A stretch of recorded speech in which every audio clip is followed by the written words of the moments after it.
Bonjour à tous, je m'appelle Denis Albardier et je suis coach dans les entreprises. J'avais envie de m'entretenir avec vous d'un sujet particulièrement important dans le coaching qui concerne en fait la demande initiale du client, donc c'est-à-dire avec quelle demande le client arrive chez le coach.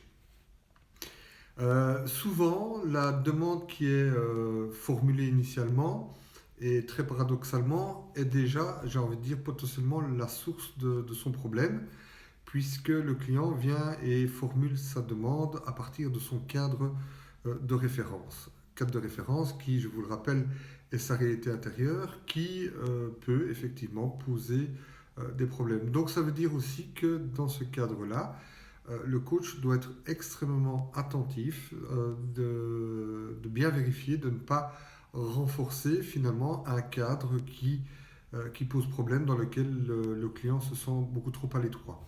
Je vais prendre un exemple extrêmement précis ou illustratif en tout cas de ce que j'avance ici.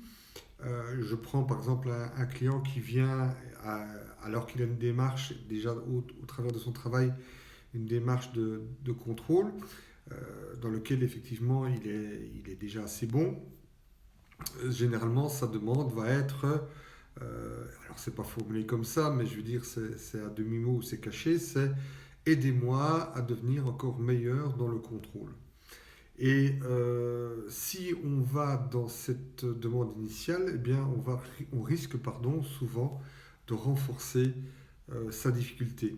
Alors que l'idée, ce serait peut-être de l'accompagner dans un versant qu'il ne connaît pas encore, qu'il ne maîtrise pas encore et qui fait qu'il n'y va pas, qui est par exemple la délégation ou comment mettre en place dans son équipe, dans son projet, un terrain de délégation responsable qui lui permettrait en fait d'être beaucoup plus à l'aise et de pouvoir en tout cas se reposer sur les ressources du groupe. Donc voilà, ça c'est un exemple, une illustration de ce que j'appelle le renforcement de son cadre de référence.